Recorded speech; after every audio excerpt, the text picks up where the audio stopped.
Kohl Rosario is officially a Jayhawk. So what does that still leave KU to do in the offseason? How does Rosario fit in with the team? Who are the best shooters on this team, including the conversation of where Rosario fits into that? All that on today's episode of Locked On Jayhawks.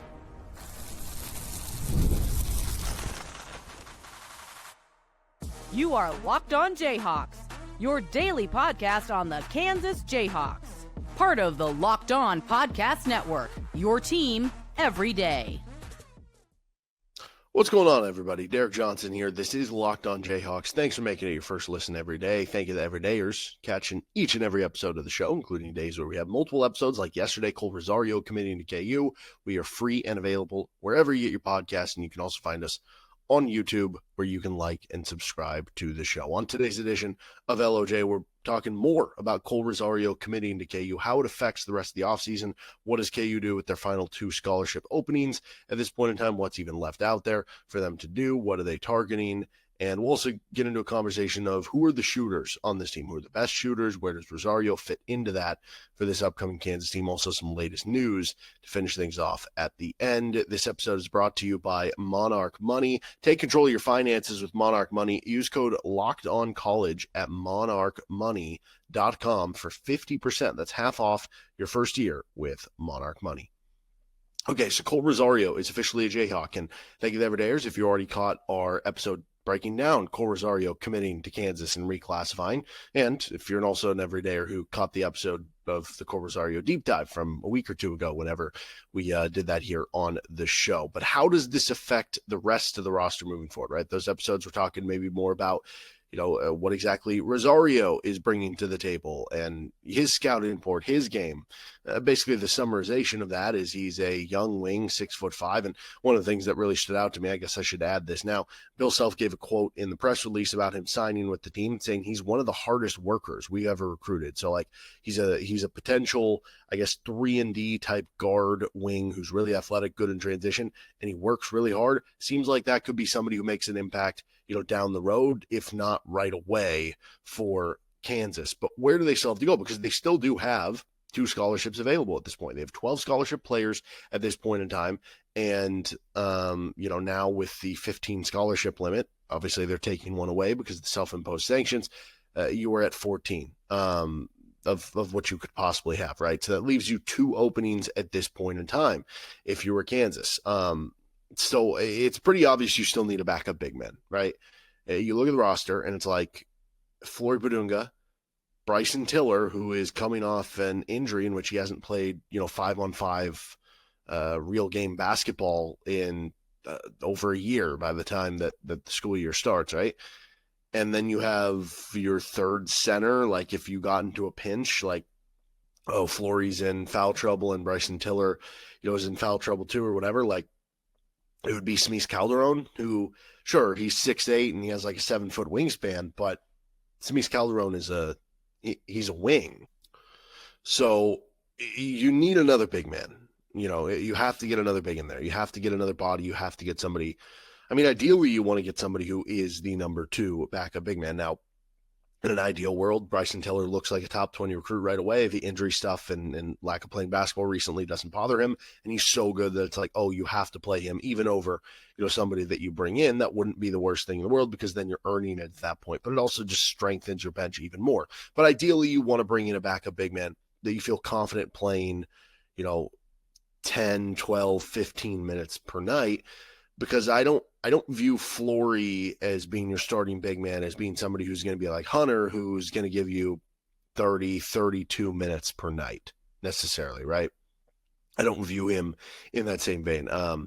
I see him as being someone more like David McCormack was around the 23-minute range in his final seasons. Udoka Azubuike was between 23 and 27 in kind of his peak seasons. So I think that's kind of where I view Flory, probably somewhere between, 24 and 28 minutes per game, would I think be kind of a safe assumption. Obviously, a big part of that is going to be how are you avoiding fouls, right? Especially for young bigs. That is something you usually get better at as you go on. So I'd imagine he'll be a little better at it this year than he was last year. But is that still going to be an issue? That could obviously affect things. So you want somebody in case of that. You want somebody in case of injury, but you also just want somebody who ideally can give you really good center minutes for, that 10, 12, 15 minutes off the bench. And as soon as Kansas missed out on the kind of back-to-back of Dame Sarr and Darian Williams, their avenue to finding a game-changing player kind of went away.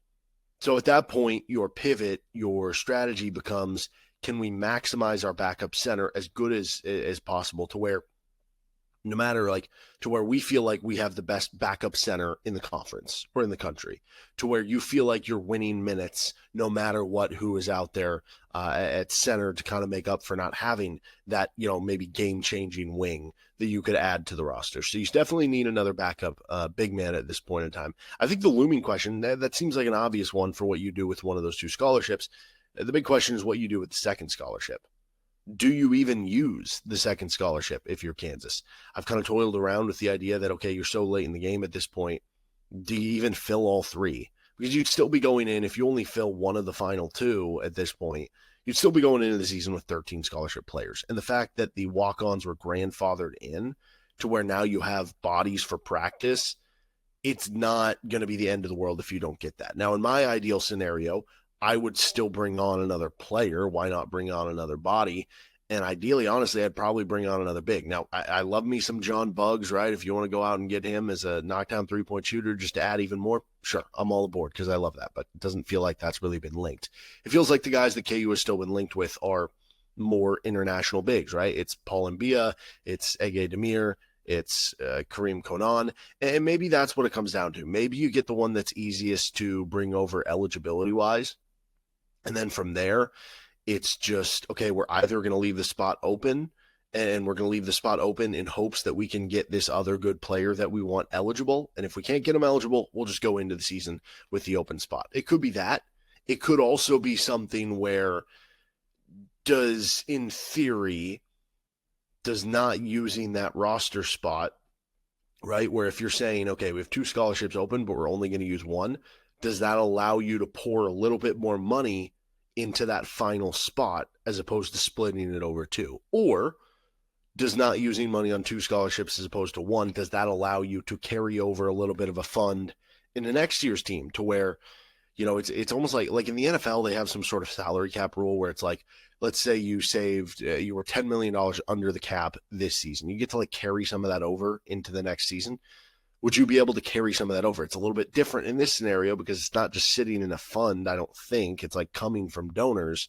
So would that be money that's found money, or would it just be you didn't use it and now you lost it? I don't know how that stuff kind of works, but I do find it interesting if that were the case, that maybe you would say, okay, it's not going to make a huge impact at this point. Let's just save it for next year. I would bring on two bigs at this point, though, because it would give you more flexibility with even lengthening the bench even more with the big man spot. It would also give you the opportunity that you could play two big lineups here or there. Now, I'm not saying I don't want the two big lineup to be the main lineup. I want the main lineup for KU to feature Trey White at the 4. I think that it will be a more switchable lineup and a modern lineup.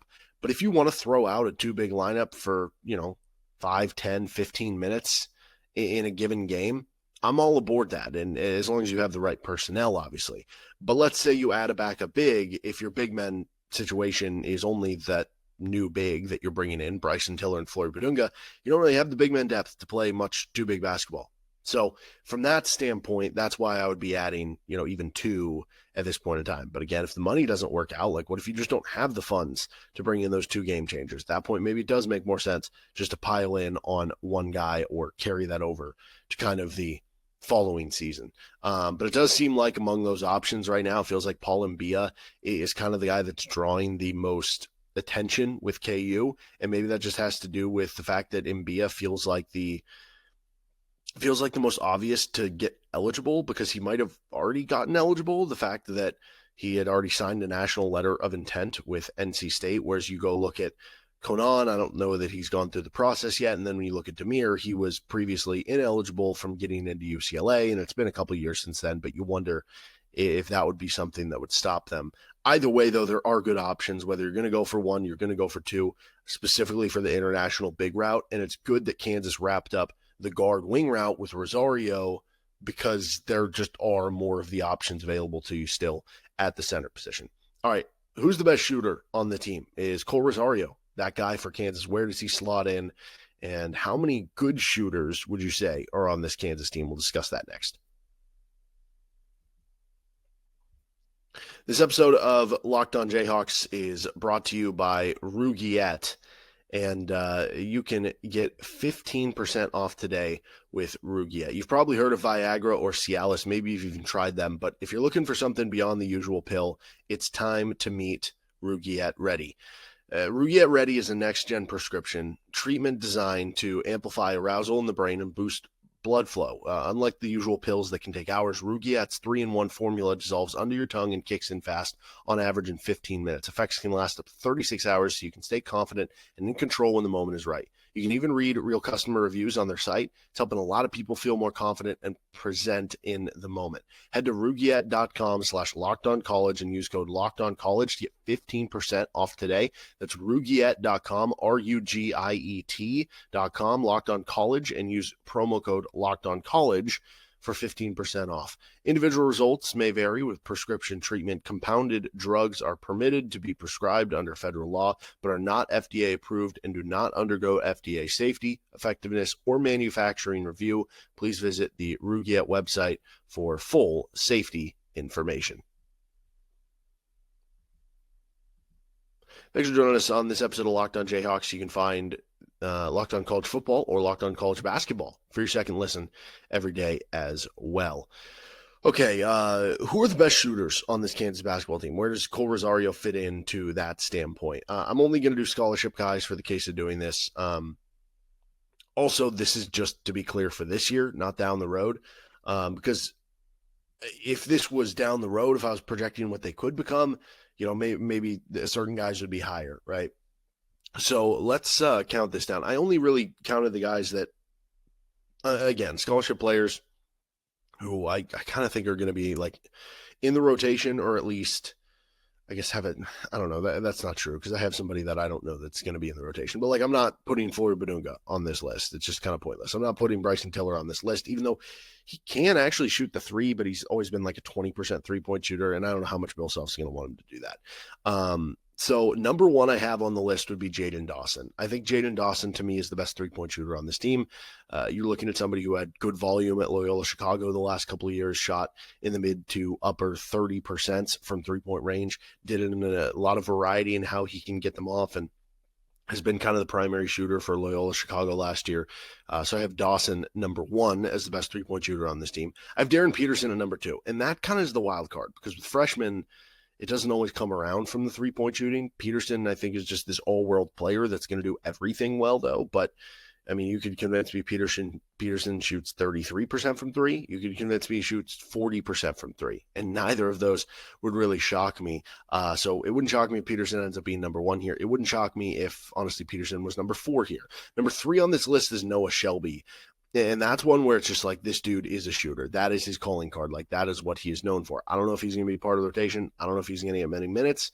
He might come in here or there just to jack up a three, but that is going to be the role when he's in there. Now, in his previous years of played college basketball, you're talking about closer to a 30% three-point shooter, but he's had a year off since then, redshirting, just getting up a lot of shots. I do view him as one of the better shooters on the team. Number four is where I have Rosario. We talked about this on some of the Rosario episodes. When he is on, you could maybe argue that he would be the best three-point shooter on the team, but he's a streaky three-point shooter. And as I've said before, that's not all that dissimilar from a lot of young players in general. I always make the comp with Ochai Agbaji, a guy who was really, I guess inconsistent. He might have a game where he goes 3 for 3 from three, and then he'd have, a stretch of 2 games where he went, 1 of 8 or something like that. And you see that with young players sometimes. With Rosario, there are games in his past game logs, from this past season where he did go, 4 of 14 from 3-point range, but other games where he was just knocking everything down. You think of the Adidas Next Gen game where he went 6 for 6 from 3. So it's a little bit more streaky. It's hard to quantify where you would put him in this perspective, and that's where I view the difference with Shelby and Rosario. I think Rosario is going to have the higher ceiling, maybe than anybody on the KU basketball team in three-point shooting, but his floor is going to be lower than a lot of those guys on there, and I think the overall result is going to put him kind of in this situation. But again, going back to the idea where if you're talking about not just this year, you're talking long-term as well, Rosario probably gets bumped up on that list.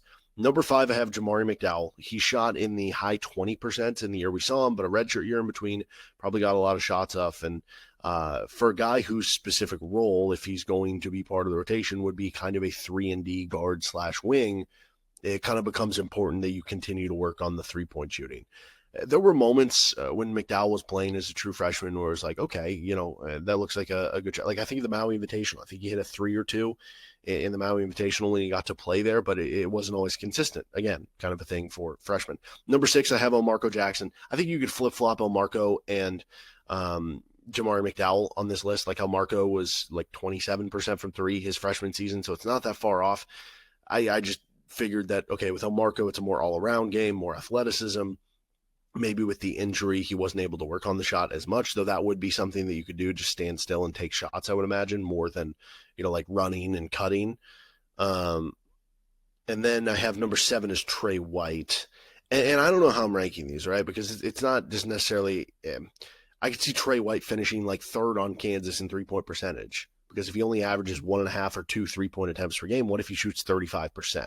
That's a very real outcome that could come in all this. But he's not taking as many threes. Teams aren't maybe spacing out as much.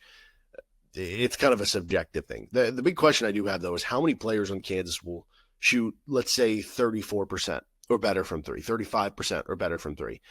I feel like Dawson could certainly do that. I still am expecting Peterson to do that, even though I understand it could be a wide range of outcomes for a freshman. Shelby could, but I don't know how much, like I said, it's going to be part of the rotation. I don't know that I'd be picking Rosario to do that. I could see Rosario finishing shooting 32, 33%. Again, he was 27% in the regular season in OTE, and he's seemingly gotten better since that point. And again, Bill Self mentioned how good of a hard worker he is. He's going to keep getting up shots and everything. But I think it's going to be one of those things where, yeah, he has a game where he goes 4 for 4 from 3, and then he has 2 straight games where one he does not, make a 3 in either game or something. It's just going to be a little inconsistent there. With Jackson, McDowell, and White, I think any of them could shoot that mark, and it wouldn't surprise me based on improvement and also the fact that I don't expect any of those players to, take more than 2.5 3-point attempts per game for this Kansas team. The real question for me is are they going to have anybody who's like a knockdown shooter? Are they going to have anybody who's like 38, 40% on this team? And to that point, I don't know. If they can have one player emerge to do that, I think that would be huge. I don't think it's needed because I think this team's identity is going to more so be length, athleticism, transition play, defense, dunking the basketball. I think the 3-point shot is like, it might just be nationally average for this team, but that could be okay. But yeah, if you could have one guy, like if Jaden Dawson ends up having a season where he's taking 5 3-point attempts per game and he's shooting 38%, or Kohl Rosario does shoot 36%, on 4 or 5 attempts per game, and he's a big part of the rotation, that would be such a boon for this year's team. But there isn't really that obvious candidate of like, yeah, they're going to have a bunch of knockdown shooters, because there's also a world where you could see it where, okay, what if Jackson and McDowell, what if them shooting in the high 20% their first year at Kansas? What if that ends up being the case again, right? What if Trey White's only taking a couple threes per game? What if Noah Shelby's not part of the rotation? What if Rosario's not really part of the rotation, or it is very inconsistent? What if Darren Peterson does shoot 33%? Those are all the worst outcomes that could happen, and you would hope that the chances are not all of those happen at once, but that leads you in a pretty bad direction where then you do end up a bad 3-point shooting team.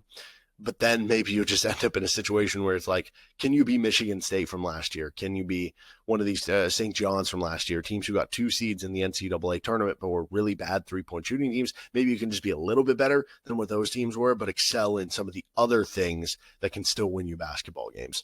All right, let's finish things up with some of the latest news around the country, including with the TBT and some KU basketball recruiting news. This is Locked On Jayhawks. This episode of the show is brought to you by Monarch Money. Ever check your bank account and wonder, where'd all my money go? Between dining out, online shopping and entertainment, it's easy to lose track. That's where Monarch Money comes in. It's your personal CFO giving you full visibility and control over your finances. Monarch Money isn't just a budgeting app. It's a complete financial command center. You can track all your accounts, investments, and spending in one place. So you stop just managing your money and you start building wealth. They have all-in-one convenience where instead of juggling multiple apps, you can use Monarch to check your finances, track spending, and even plan long-term goals. Take control of your finances with Monarch Money. Use code LOCKEDONCollege at monarchmoney.com for 50% off your first year. That's monarchmoney.com, code LOCKEDONCollege for half off your first year. Thanks for joining us. Don't forget, again, you can check out Locked On College Football or Locked On College Basketball for your second listen every day.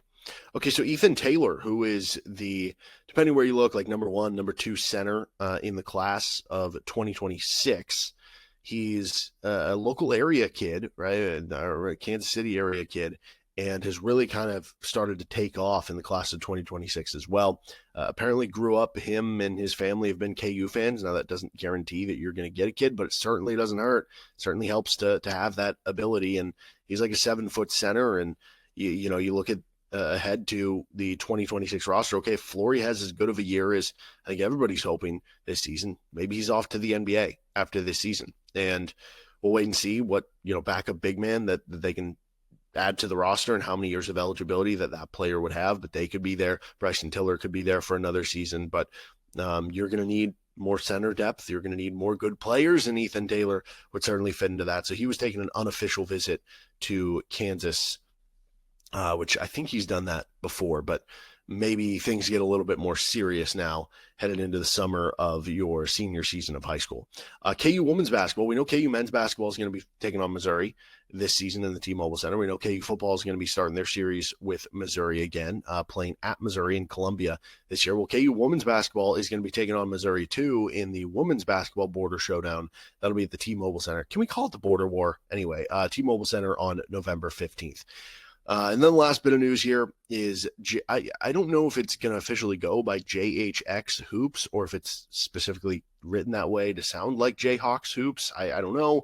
But the upcoming KU TBT team, basically, they're going to be playing in Kansas City. That'll be on July 19th. And it was announced they have 8 8-team pods as part of the TBT. So that makes the full bracket of 64. So basically they seed each 8 of the locations, 1 through 8. Kansas got a 2 seed in their 8-team pod, and they're going to be playing the 7 seed off to Hook. I didn't really recognize anybody on the roster. Doesn't mean they're not good players, because there's a lot of good players that come from D2s or smaller schools that you might not have heard of, and then go overseas and they unlock something in their game and become even better players. So they could have some studs. I just didn't recognize anybody. But if they do win that game, the possible 3 seed they would match up with in the second round, assuming they won the 3-6 matchup, is the Kansas State TBT team. And what's interesting, what adds to it, Cam Martin, former Jayhawk, obviously transferred in from D2, then finished his career at Boise State. He's on the Kansas State team. If that's not a stick it to you, I don't know what is necessarily. But so far, this is what I've seen as part of the roster. Sharon Collins is on there. I think that's the coach. Just won a state championship at high school. I don't know for sure. Nick Timberlake is on the roster, which that'll be fun for KU fans, I'm sure. LeGerald Vick on the roster. So already some Bill Self favorites up this list. Cliff Alexander, Billy Preston. Man, is this just like the Bill Self all doghouse team? This is hilarious. Jamari Trailer, certainly not Bill Self doghouse. That's like Bill Self beloved is Jamari Trailer there. Kevin Young. And then this was the one that was just announced, and this is a really cool one. David McCormack. That'll be really cool to see him back in this. Now, I'm sure there's some players, like we saw Dedrick Lawson in this. We saw Thomas Robinson in this. We saw Frank Mason in this last year, which was awesome. I'm sure some of those players, it's going to depend if they can make it work with whatever international club they sign with. And if they can make it work, I'm sure they will. But there's obviously more to come for the roster for KU, and certainly some good players that are possibly out there. So hopefully it kind of works out and they're able to round out the roster. But right now, definitely a lot more bigs than there are guards. So they need a lot more guards, because you think about it, that's going to be a good front court for this event. Cliff Alexander, Jamari Trailer, David McCormack, Kevin Young can play the 3 of the 4. Billy Preston can play the 3 of the 4. Like, you have size They just need more guard play at this point in time. But there are good guards out there. And like I said, they're not going to roll into it. Like, they're not going to go into this with, what would that be? 1, 2, 3, 4, 5, 7 guys. Like, they'll probably end up with, I don't know, 10 to 12 guys would be my guess. That's usually what these rosters have. So I'll be excited to see what finishing touches they have on the roster so far, but excited for that upcoming in July for a little July basketball. All right, that'll do it for this episode of Locked On Jayhawks. You can find our show anywhere you get your podcast, including on our YouTube page, where you can like and subscribe to the show. Again, don't forget to check out our Kohl Rosario commitment video, and let's get up to 4K subscribers on YouTube. So make sure you're subscribed to the show there. See you next time with LOJ.